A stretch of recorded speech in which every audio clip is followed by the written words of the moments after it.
Welcome to the Christopher Peter Review, your source for an economic perspective on salient current events impacting our public policy, our economic outcomes, and our overall society. The National Football League has a new champion. Congratulations to the Seattle Seahawks in winning their second Super Bowl trophy. Clearly the better team in this game across all three phases of the game, and it was not really even close.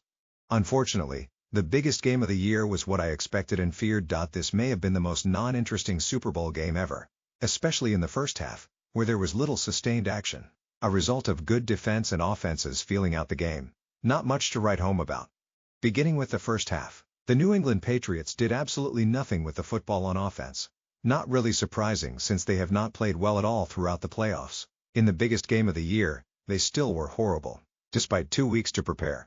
The Seahawks were able to slightly sustain drives in the first half, effectively moving down the field into field goal range. To their credit, the New England Patriots defense played extremely well in the first half, able to contain the Seahawks' weapons for the most part. In the second half, the Patriots continued their less than stellar performance on offense, but the Seahawks continued to wear out the Patriots' defense, set a Super Bowl record for field goals made, and added an offensive and defensive touchdown following turnovers by Drake May. The Seahawks' defense was great all game long. Their pressure got home with 6 total sacks and 3 turnovers, returning 1 for a touchdown. They gave up 2 touchdowns, but those were desperation drives that did little to keep the game close. Throughout the playoffs, the Patriots benefited from the opposing quarterback helping their effort, and they did not get that from Sam Darnold, despite being the league leader in turnovers this past season. He did not see ghosts in this game, and at times he was a ghostbuster completing clutch passes when his team needed him the most. This was a suitable end to the season, where the parity was pretty clear in the league, and it felt like teams were not that far away from each other. I am not sure that many fans feel that Seattle is head and feet over their team in terms of talent. I think many teams feel like it could have been them, not taking away the achievement. Now, the Seattle Seahawks will go up for sale, and the team will try to prepare to repeat in a very tough division. By the way, the Turning Point USA had a great halftime show event. I am sure Bad Bunny was good for those who are fans of his. I am usually not interested in any halftime show, but it is different in a stadium environment versus a concert environment, where you can hear better products in a concert arena. To me, none of the commercials were really memorable, but did enjoy the Dunkin' Good Will Hunting commercial. Budweiser always does a good job, but the rest seemed ho-hum. It will be interesting to see what the numbers are for this Super Bowl because every 4 years, it has to compete with the Winter Olympics. For many of us, the Super Bowl is the obviously more compelling choice.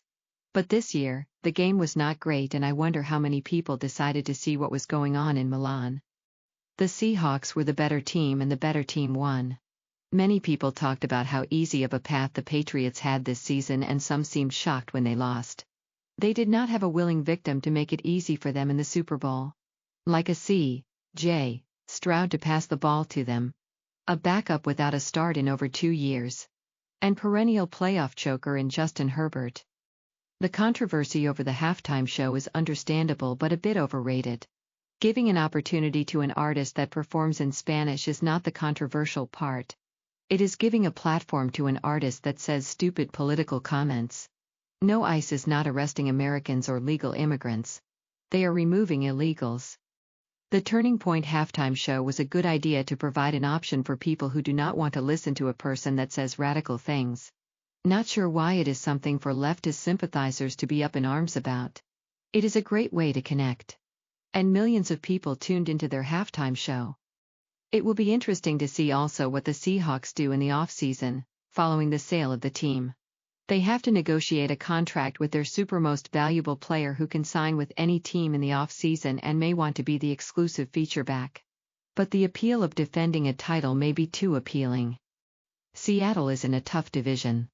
The Los Angeles Rams should be right back there in contention. And the San Francisco 49ers will probably be able to add talent after shedding stars last off-season. They will be in contention.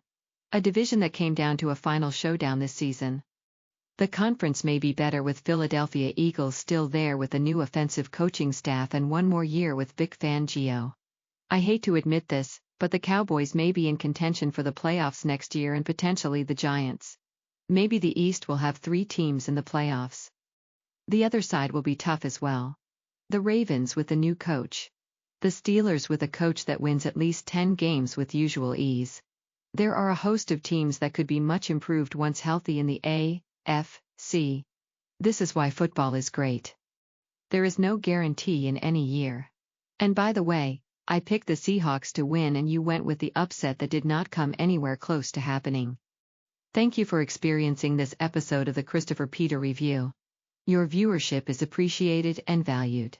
Please follow the Christopher Peter Review on social media and continue to visit www.crcreview.com for new episodes.